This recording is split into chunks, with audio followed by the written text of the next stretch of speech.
Assalamualaikum warahmatullahi wabarakatuh. Baiklah, di sini saya akan menjelaskan materi-materi yang telah dipelajari materi-materi yang telah dipelajari setelah UTS. Di mana materi yang pertama yaitu cara pembayaran internasional.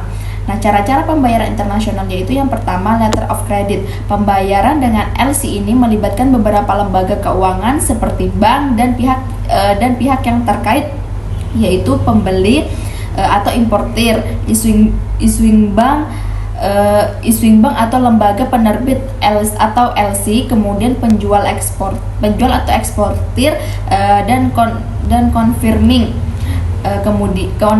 atau bank yang berada di negara eksportir dalam transaksi internasional dengan menggunakan LC ini akan aman bagi importir dan eksportir karena adanya jaminan dari lembaga yang terkait dengan pembayaran ini.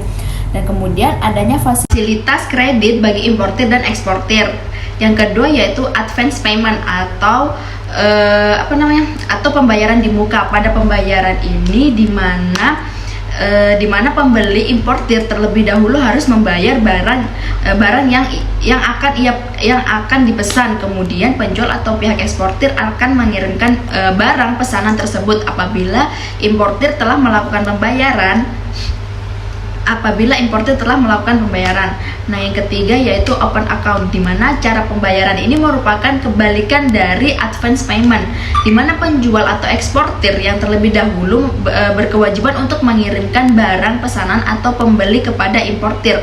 Nah, kemudian importir ini akan melakukan pembayaran apabila barangnya sudah tiba atau yang bisa dikenal dengan sistem COD. Nah, yang keempat yaitu collection. Nah, cara pembayaran ini melibatkan jasa bank, di mana penjual memberikan kepercayaan kepada bank untuk melakukan penagihan kepada pembeli. Nah, yang terakhir yaitu konsinyasi, di mana cara pembayaran ini hampir sama dengan cara pembayaran open account tadi, di mana penjual terlebih dahulu mengirimkan barang pesanan, namun perbedaannya pada open account pembeli akan melakukan pembayaran bila barangnya sudah tiba.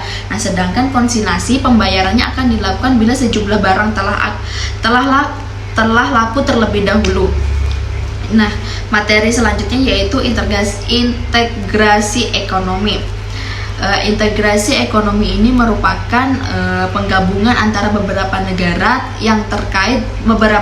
terkait dengan kegiatan ekonomi.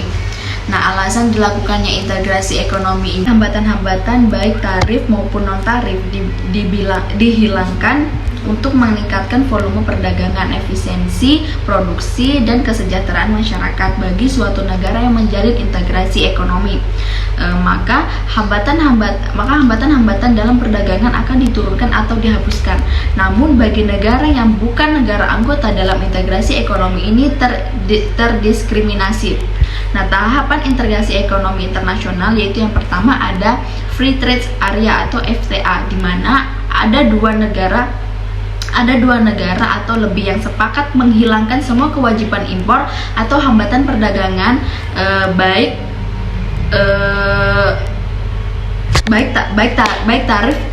tarif maupun non tarif terhadap suatu negara yang bukan negara anggota. Nah, masing-masing negara anggota bebas menentukan tarif perdagangan internasional. Nah, yang kedua yaitu Custom Union, di mana negara anggota sepakat menghilangkan semua kewajiban impor atau hambatan perdagangan internasional lainnya baik tarif maupun non tarif terhadap semua produk yang diperdagangkan di antara mereka atau suatu negara tersebut. Dan untuk negara yang bukan negara anggota akan diberlakukan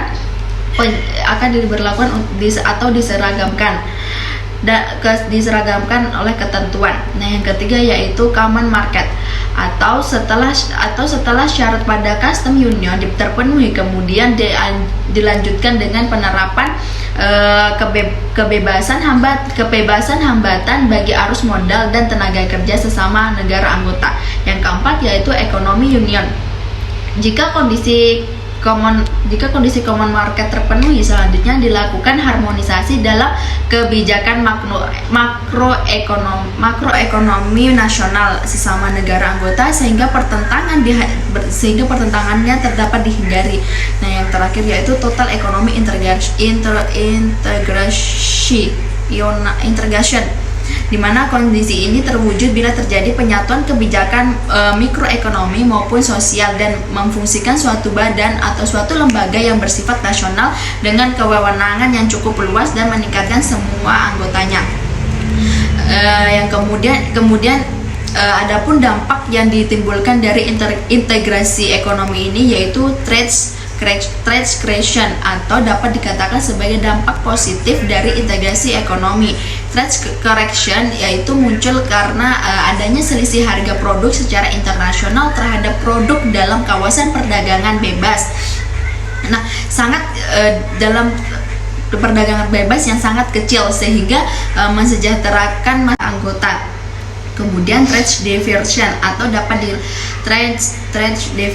dapat dikatakan sebagai dampak negatif dari integrasi ekonomi. Trade diversion ini muncul karena selisih harga di dunia terhadap harga kawasan yang sangat besar sehingga dapat mengurangi kesejahteraan negara anggota. Sekian review materi yang dapat saya sampaikan, kurang dan lebihnya mohon dimaafkan. Wabillahi taufiq wal hidayah. Wassalamualaikum warahmatullahi wabarakatuh.